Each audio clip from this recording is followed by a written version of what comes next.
말씀 하면서 신천지에 빠져가지고 말씀 따라서 갔대. 이만희가 하나님이냐? 그랬더니 아니 그게 아니고 그냥 말씀 따라 가다 보니까 갔대. 그래서 제가 이제 성경이 왜 쓰여졌는지 다 여러분 성경을 읽고 있잖아. 알기도 해. 근데 잘못 알고 있는 경우가 많아요. 그래서 구약 성경을 제가 쭉 한번 설명을 해드릴게요. 구약은 1600년 동안 약 40명이 그 저자가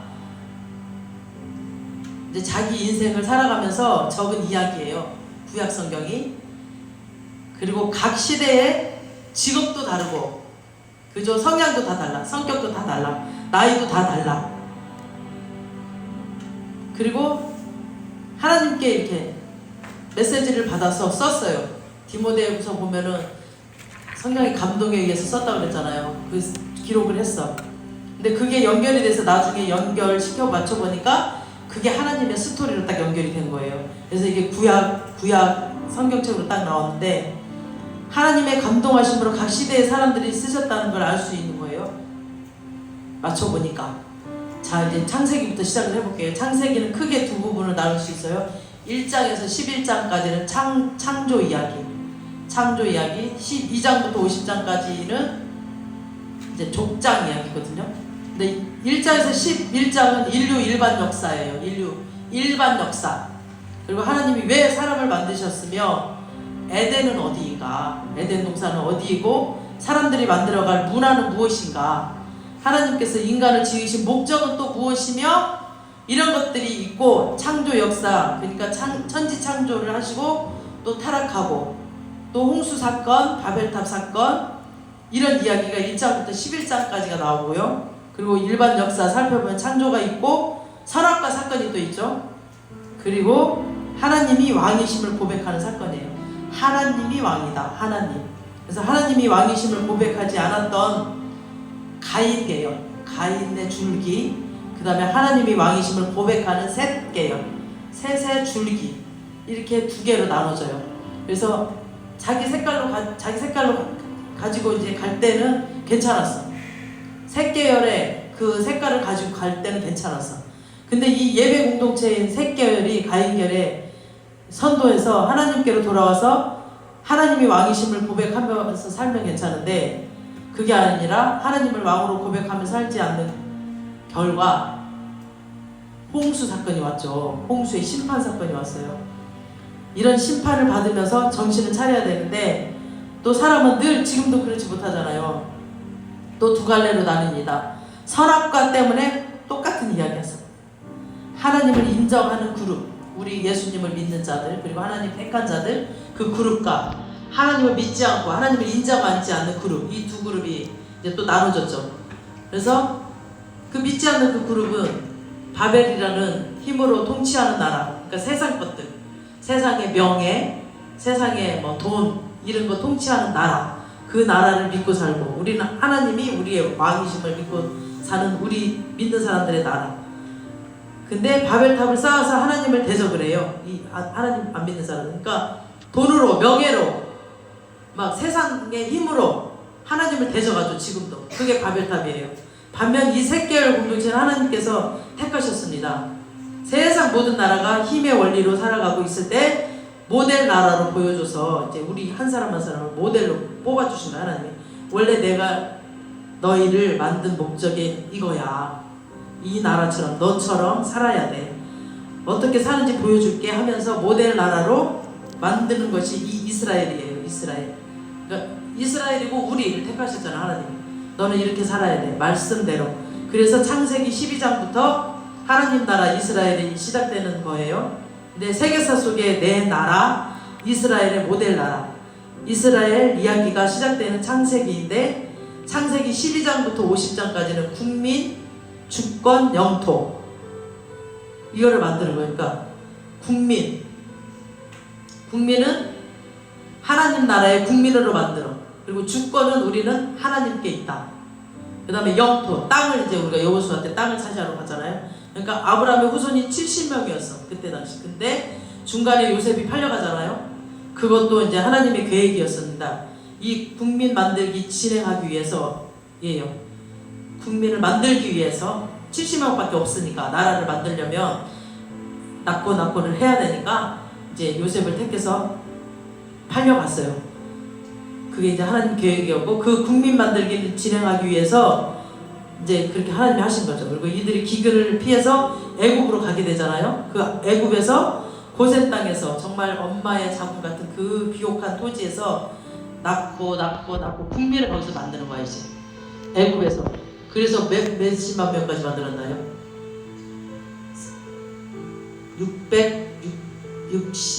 630만인가 그렇게 만들었어요 국민을. 이제 그때 그렇게 만들었어요. 그 다음에 출애굽, 창세기하고 출애굽 사이에는 400년이라는 시간이 있어요. 그러니까 400년 동안 낳고 낳으면서 국민을 만든 거예요. 주권은 하나님, 이제 국민 만들었죠. 이제 영토를 찾아가야 되잖아. 그래서 이제 지금 이게 국민 만들기 프로젝트였어요. 그때가 이게 종으로 살았던 그때가. 그래서 국민을 만들려면 하루아침에 만들어지지 않으니까 400년의 시간이 흐른 거죠. 낳고 하고 그 숫자가 될 때까지 400년이 걸린 거죠. 그래서 400년 동안 국민을 다 만들어졌는데 이들이 노예였잖아요. 애굽에서 노예로 살았어요. 그래서 하나님이 한 사람을 찾아내시는데 그 사람이 바로 모세예요. 모세를 찾죠. 그래서 모세는 한 나라의 왕으로서 모든 것을 다 할 수 있고, 그 하나님의 이야기를 모세오경 쓸 수 있을 만큼 학자이자 왕으로 훈련을 시켰습니다. 그러니까 학자는 왕의 자녀로, 이 사람이 왕궁에서 자랐잖아요. 왕궁에서 거기서 40년 살면서 학자의 그 훈련을 받았고, 또 40년 쫓겨나와서 미디안 땅에서 자기 그러니까 처가살이 하면서 온갖 광야 속에서 또 40년 또 훈련받죠. 80년 동안 훈련받죠. 그 당시 최고의 나라였던 애굽이 이제 최첨단 왕궁에서 그 교육을 받게 됐고, 근데 정치적인 사건으로 인해서 미디안으로 이제 망명을 하게 되잖아요. 거기에서 40년 시간이 지난 후에 하나님을 인격적으로 만나게 돼요. 그러니까 사람은 광야에 있을 때 하나님을 인격적으로 만나. 절대 풍족하고 막 잘나가고 할 때는 하나님을 못 만나요. 이 모든 것들이 저절로 되는 것 같고 내 힘으로 되는 것 같기 때문에. 근데 광야에 있을 때는 와, 나는 내 힘으로 살 수가 없구나, 하나님이 살아계시구나, 이걸 느끼게 하시고 알게 하시고 체험하게 하시고, 우리 거의 목사님들은 아마 다 그걸 겪었을 겁니다. 그리고 그 과정을 통해서 자기의 정체성을 이제 깨달았어요. 자기의 사명, 그 백성들을 이끌어내는 것이 자기의 사명이라는 것을 깨달았죠. 그 애굽에서. 그래서 10가지 재앙을 통해서, 그 10가지가 뭐예요? 피, 개구리, 이, 파리, 가축의 죽음, 악성, 종기, 우박, 메뚜기, 흑암, 처음 난 모든 거, 장자, 짐승. 이 10가지에도 다 이유가 다 있거든요. 뭔지 다 이유가 있는데 이거는 이제 너무 기니까 나중에 설명하고, 이 10가지 재앙을 통해서 출애굽을 하는 이야기가 출애굽기예요. 이들이 이제 이렇게 나오죠. 그 다음에 처음 도착한 곳에 시내산이었어요. 시내산. 그래서 하나님은 지금 백성이 만들어졌잖아요. 국민, 주권, 이제 영토 중에서 주권은 하나님이시고 국민은 이렇게 만들어졌는데 이제 영토를 향해서 지금 가는 중입니다. 근데 이 백성들이 주권, 즉 하나님이 누구신지 몰라. 40년간 살다 보니까 막 하나님이 누군지 모르는 거예요. 잊어버린 거예요. 2세대가 몰랐어. 그리고 자기들이 지금 노예 신분이니까 자기 자신들은 잘 모르는 거예요. 자기 자신이 누군지도 몰라. 그래서 시내산 언약을 맺으셔서 나는 너희의 하나님이고 너희는 내 백성이다, 이 얘기를 하시면서 내 백성답게 살 수 있는 법을 줄게, 이 법대로 살면 돼, 너는 내 백성처럼 사는 거야 라고 법을 주시는 게 레위기예요. 레위기. 그래서 레위기를 이제 그때 법을 주시고, 시내산에서 그 법을 익히고 하나님께서 너희와 함께 한다라는 것을 이제 보여주기 위해서 성막을 짓게 합니다. 그리고 이 성막에서 하나님을 배웁니다. 계속. 그리고 낮에는 구름기둥, 밤에는 불기둥으로 인도하시면서 직접 거기서 기적도 베푸시고, 딱 바위 쳤을 때 물이 나오고 이런 기적들, 이런 기적들을 또 보여주시면서 또 주신 땅, 나라를 완성하기 위해서 이동을 하는데요. 그 이동하는 이야기가 민수기예요. 사람을 세면서, 수를 세면서 이제 이동을 하는데, 출애굽할 때는 노예로서 막 악이 없고 노예로서 막 좀 찌질부리하게 이렇게 나왔는데, 근데 이제는 한 국민으로서 이제 계수를 하는 거야. 이렇게 세는 거야. 한 사람 한 사람 사람의 수를 세고, 그래서 민수기 수, 또 병력을 정비하는 거예요. 이렇게 싸움에 나갈 만한 사람들이 이렇게. 그래서 이 야곱의 70 식구가 이제 400년의 시간이 지나니까 장정만 60만, 그리고 어린아이, 여자, 노인 다 해서 약 250만 백성이 다 만들어졌습니다. 이제 완전히 만들어졌고, 이 많은 사람들이 이동을 합니다. 첫 번째 목적지는 가데스바냐인데요. 이곳에서 엄청난 중요한 사건이 있는데 그게 뭐죠? 정탐꾼 사건이에요. 정탐꾼 사건. 그러니까 하나님이 주신 그 약속의 땅을 정탐하러 보냈잖아요. 근데 또 여기서도 두 패로 나눠져. 밥파와 메뚜기파. 그러니까 저들은 우리의 밥이다 라고 외친 밥파와, 또 여호수아 갈렙이 그 믿음으로 외쳤죠. 그 12 정탐꾼 중에 2명만 외쳤어요. 저들은 우리의 밥이다. 근데 메뚜기파, 와, 우리는 저 거인들에 비하면 우리는 메뚜기야. 이길 수가 없어. 도저히 우리는 못 가. 갈 수가 없어. 그러니까 믿음이 없는 메뚜기파. 이 광야 생활을 하면서 1세대는 다 죽었습니다. 이제. 그리고 광야 2세대들을 데리고 이동을 다시 시작합니다. 그러니까 요단 동편 땅을 정복을 하는데 모세는 이제 죽을 날이 얼마 남지 않았어요. 근데 이 세대의 백성들을 보니까 진짜 기가 막히죠. 그 출애굽의 10가지 재앙과 홍해의 기적을 경험한 그 1세대들도 사명을 감당하지 못하고 믿지도 못하고 불평하고 그랬잖아요. 40년 동안 불평하고 그렇게 기적을 체험했는데도 불평해. 그리고 하나님을 믿지를 않아. 근데 그걸 못 본 2세대는 오죽하겠어요. 그것도 경험 못했으니까 하나님이 누군지, 하나님 정말 살아계실지 모르는 거예요.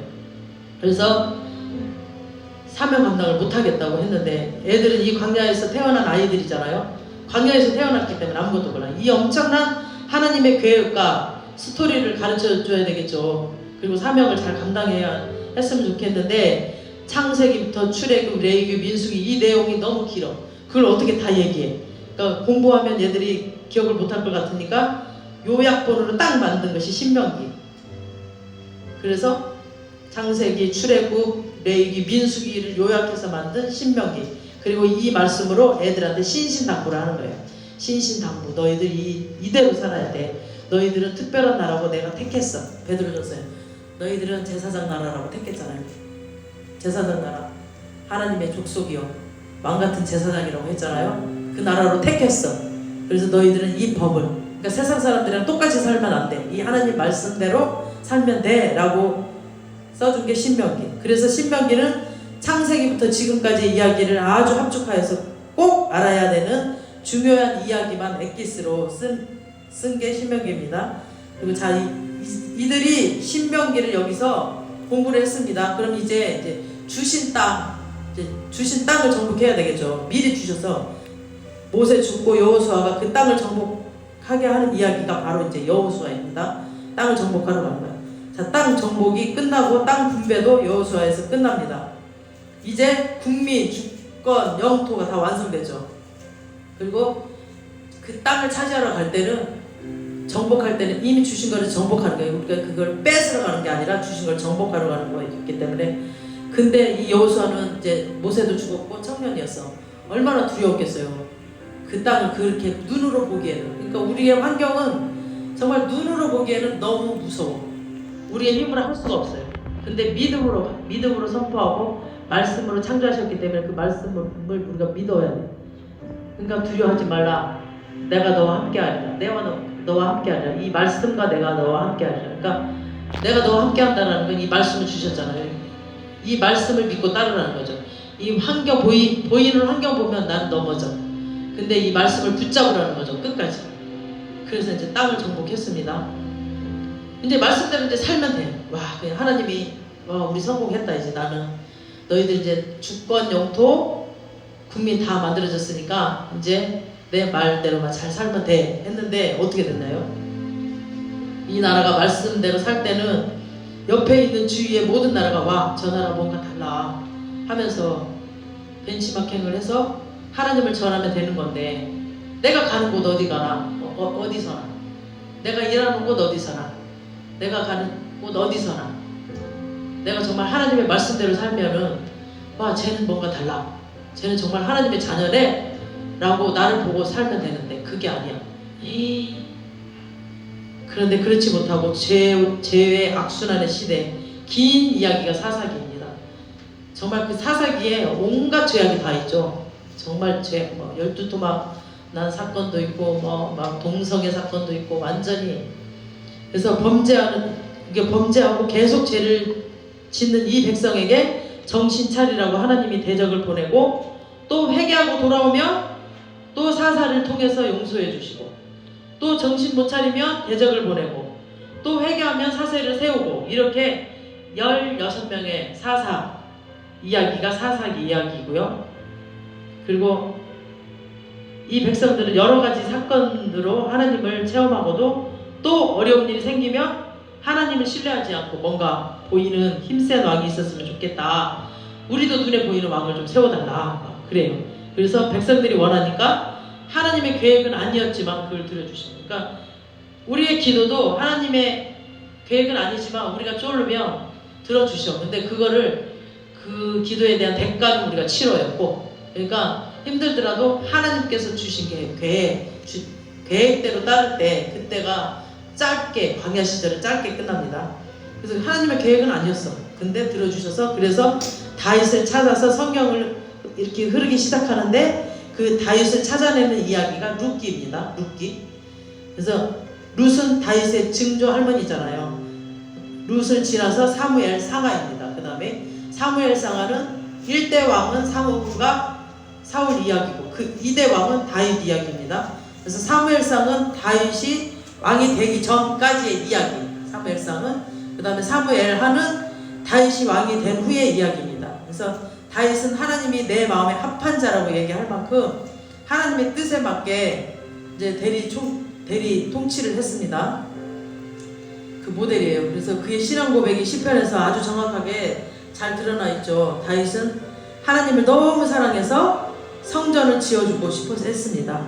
하나님이 허락하지 않으셔서 솔로몬에 의해서 지어졌죠. 그때부터 예배 문화가 이제 시작된 거죠. 예배 문화. 모여서 성전에 모여서 예배 드리고 이런 거. 이제 나라도 만들어졌고 모델 왕도 세워졌으니까 앞으로 오는 모든 왕들은 다윗처럼 하면 되는 건데, 그렇지 못하고 또 새로운 샘플 솔로몬이 또 생기죠. 솔로몬은 다윗의 아들이잖아요. 그럼에도 불구하고 외교 정책을 결혼 정책으로 해버려요. 그래가지고 결국 그 1000명의 아내, 그러니까 다 자기 나라 우상까지 다 데리고 와. 그래서 그걸 다 배교해버려야지. 하나님을 배교해버려요. 그래서 다윗의 가업을 이어서 성전 건축을 완성하고 다윗 시대의 문화들을 잘 정리해서 지은 책이 잠언, 전도서, 아가서를 썼어요. 솔로몬이. 그렇지만 아쉽게도 배교를 하고 말아요. 솔로몬은. 그리고 솔로몬이 죽자 나라가 분열돼 버렸어요. 그래서 나라가 쪼개져 버렸어. 우리 남북처럼. 솔로몬의 부하인 여로보암 및 북방 이스라엘, 그 다음에 솔로몬의 아들이 르호보암이 남방 유다. 그래서 만들어내고, 이때 북이스라엘은 10나라가 합쳐졌고 남방은 두 나라만 떨어져 있었죠. 이때 이야기가 열왕기 상하 이야기입니다. 그래서 왕들의 이야기가 이제 열왕기이고, 이때는 안타깝게도 혼합정책이었어요. 혼합정책. 그래서 이 나라의 원래 목적은 복의 근원이 되어서 다른 나라에 전도하는 것이었잖아요. 우리를 택하신 것도 사람들을 전도해서 하나님 나라 사람으로 만드는 거예요. 우리. 근데 다른 나라를 전도하기는커녕 다른 나라의 씨를 받아들여서 아예 먹혀버렸습니다. 그래서 우리가 사단에 빠지면 안 돼. 이 신천지에 빠져가지고 진짜 내가 오늘 그래서 북이스라엘은 BC 721년에 아수르에 의해서 망해버려요. 그 다음에 130년 지나서 남유다도 바벨론에 의해서 망하게 됩니다. 이렇게 망할 때 하나님께서 그냥 보고만 계시지 않았겠죠. 돌아와라. 너희들 돌아와야 돼. 계속. 그러면 안 돼. 너희 망해.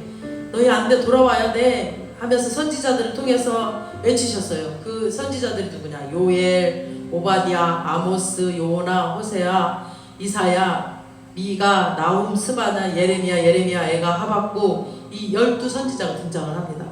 이들의 메시지가 다 달랐지만 하나예요. 한 가지. 뭐냐? 심판하신다. 구원하시는 하나님 돌아와라.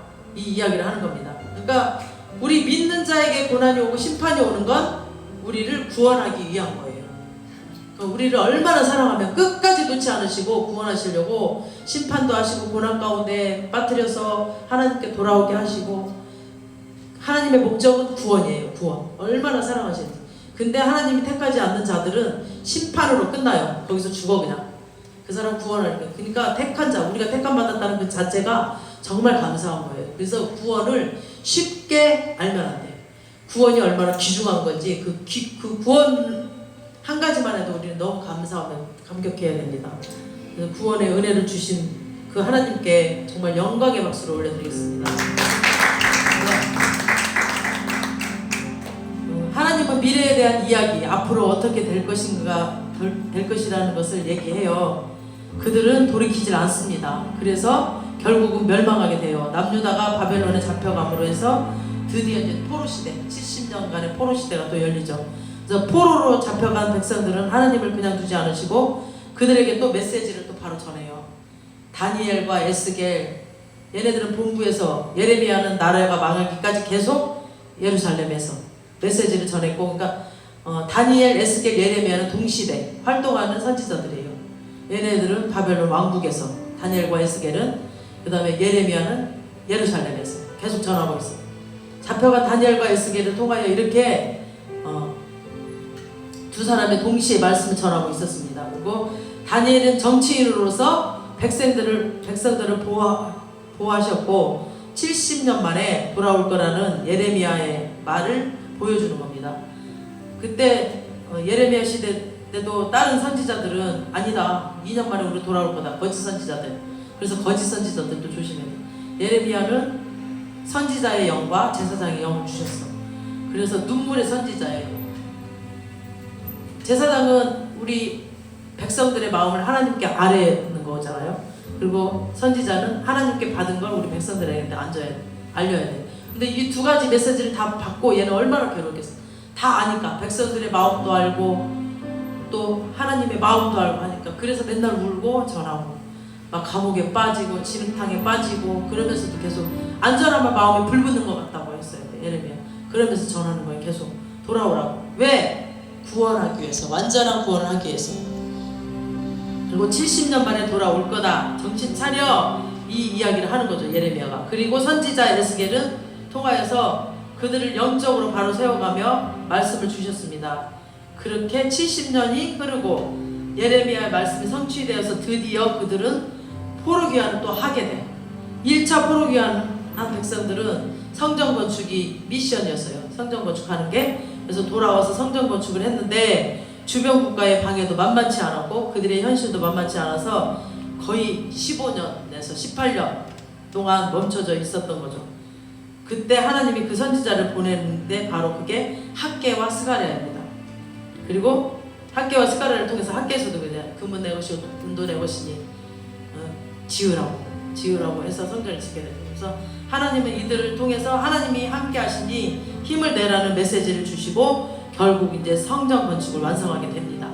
이때 페르시아에서는 그 바벨론이 페르시아에 망했잖아요. 고레스가 나와서, 고레스가 등극을 해서, 고레스도 섬나라에 살던 그 작은 애였고, 고레스에 대한 또 메시지도 있습니다. 어떻게 태어났고 어떻게 쫓겨났고 어떤 사람인지. 그 페르시아에서 고레스가 나타나서 페르시아가 이겼죠. 그때 페르시아에서는 에스더 사건이 있었습니다. 에스더를 통해서 이겼어요. 하만을 이기고 이스라엘이 회복되어 얼마나 흥분했겠어요. 이제 하만을, 이스라엘 다 죽이려고, 멸망시키려고 했는데 하만을 나무에 달아 죽였잖아요. 그래서 이겼어, 승리했어. 여기가 이제 막 흥분한 거야. 너무 좋은 거야. 그래서 그 뒤에 태어난 에스라가 성경 공부를 통해서 우리가 돌아와서 하나님 나라를 이어가야 되겠다라고 에스라가 생각한 거예요. 그래서 그 2차 포로 귀환, 에스라가 이제 백성을 데리고 본국으로 돌아옵니다. 그들은 이제 하나님 나라 백성이었잖아요. 그런데 다 잊어버린 거예요. 자기가 누구인지, 무엇을 해야 되는지도 몰랐어. 그래서 그 백성들에게 우리는 우주 만물을 창조하신 하나님이 우리 하나님의 백성이야. 우리는 하나님의 나라를 이어갈 그런 사람들이야. 복의 근원이야. 이걸 가르치기 위해서 창세기부터 지금까지 이야기를 다 가르치기 너무 길잖아요. 그래서 이것을 요약해서 만든 것이 역대상하입니다. 그래서 거기에 여러 가지 이야기, 사무엘상부터 이야기 다 있어요. 그래서 역대상하를 통해서 백성들을 교육하기 시작하는 겁니다. 또 그뿐 아니라 포로 시대 이야기도 쓰고 싶었어요. 그 이야기가 에스라입니다. 그리고 이에 페르시아에서 또 이제 사명을 받고 느헤미야가 일어납니다. 느헤미야는 이제 거기 포로지에서 태어났습니다. 그러니까 2세죠, 2세. 그를 공식적으로 총독이라고 직함을 가지고 돌아오는데 그의 사명은 성벽을 재건하는 거였습니다. 그러니까 이 느헤미야도 정말 기적 같은 일들이 너무 많아요. 나를 방해했던 그 사람을 통해서 그 사람이 고발을 해, 막 왕한테, 페르시아 왕한테. 근데 그 책을 찾아서 그 사람, 고발했던 그 사람들의 돈으로 성벽을 짓게 돼요. 완전히 반전의 하나님이 여기 또 나와요. 그래서 느헤미야도 잘 보시면 정말 하나님 살아계십니다. 에스라도 마찬가지예요. 에스라에서도 그 성전을 짓기 위해서 그 이제 떠나는 사람들도 있지만 바벨론에서 이미 터를 잡았잖아요. 그래서 못 가는 사람들은 보내는 선교사로 이렇게 재물을 많이 줬거든요. 근데 그 재물을 가지고 서울에서 부산을 4일을 왔다 갔다 할 정도로 긴 거리를 그 보물들을 갖고 가는데 도둑들이 엄청 많을 거 아니에요. 그러니까 그걸 위해서 막 기도하고 그 가는 도중, 성전 지으러 가는 도중의 이야기들 속에서도 기적 같은 이야기, 하나님이 살아계신 이야기들이 너무 많아요.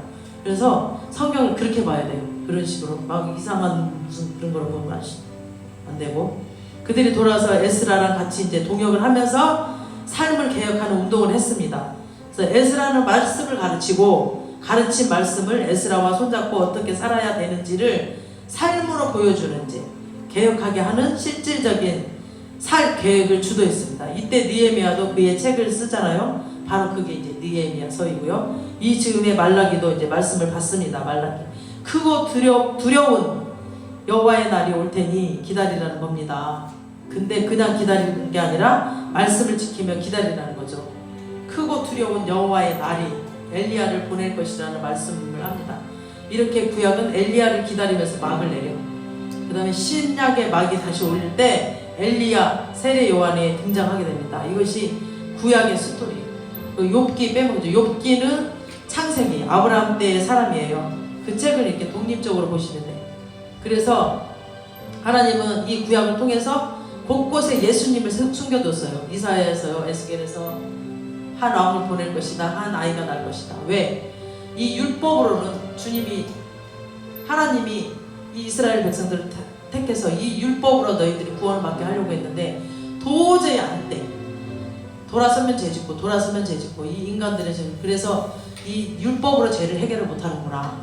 율법으로는 정말 죄를 해결을 못하는구나. 해결을 못해요. 죽을 수밖에 없어. 죄는 사망이라고 그랬잖아요. 그래서 예수 그리스도를 보내신 거예요. 직접 하나님 아버지, 아들이 독생자 아들을 보내셔서 십자가에서 이 죄를 그래야만 이들을 구원할 수 있구나. 그러니까 구원의 길을 만드신 거예요. 예수 그리스도를 보내셔서. 그래서 이 피, 우리가 보혈의 피 쉽게 부르지만 이 보혈의 피 안에는 엄청난 능력이 들어있습니다. 엄청난 헌신과 엄청난 죽음이 들어있어요. 그래서 우리는 주님이 우리를 구원하기 위한 목적입니다. 모든 것들이. 이 책을 그렇게 봐야 되고 성경이 이렇게 쓰여져서 끝까지 우리를 인도하시고 구원의 길로 인도하시는 분인데, 요한계시록의 환상 같은 거 보고 막 무슨 14만 4천이 뭐 택한 자, 그 제사장들의 그 수를 얘기하는 건데 막 그게 뭐 자기네만 들어간다. 그래서 이단에 절대 빠지지 마시고 성경을 이렇게 보셔야 됩니다. 역사의 주관자, 지금도 역사하고 계시고, 지금 역사의 주관자예요. 처음부터 나라를 통해서 다. 맨 처음 아수르 멸망하고 또 바벨론 멸망하고 그 다음에 페르시가 세워지고 그 다음에 로마가 세워지죠. 로마를 세워지면서 이제 예수의 오실 길을 400년 동안 침묵기 동안 또 다 만들어 놓으셨어요. 예수님의 복음이 들어가기 위한. 그래서 우리는 성경을 이렇게 잘 봐야지 이단에 빠지면 절대 안 되고, 성경을 똑바로 보면서 이상한 거 가지고 우리가 다르게 해석하거나 이러지 말라고 제가 오늘은 특별히 성경을 좀 바르게 가르쳐드리고 싶어서 오늘 이걸 준비했습니다. 감사합니다. 주님 스칼라바라스칼라 그 성령으로 이제 오셨잖아요. 성령으로 오셔서 우리 안에 지금도 계시고 우리 함께 역사하시고 우리가 이 말씀을 믿어야 돼. 이 환경 따라가면 안 되고 말씀을 믿고 저부터도 그래요. 저부터 환경 보면 물에 빠져요. 베드로도 바다 가운데까지 갔는데 바다를 보면 그게 내 환경, 내 문제거든요. 내 문제, 내 환경 바라보면 그 자리에서 빠져버려요. 근데 바다 한가운데 왔을 때 내 문제 보면 정말 안 돼요. 딱 주님만 봐야 돼요. 주님만 바라보고 갔을 때는 갈 수가 있어요. 도착지까지. 근데 그 믿음이 동요돼야 되니까 믿음을 달라고 우리가 기도하시기 바랍니다. 주여 라카마다라 스카라브라 감사합니다. 주여 아라베셀레 케베드리 스카라바다라 칸다라바 스카라바다라 스카라바다라 스카라바다라 아버지 리카바다라 스카라바다라 스카라바다라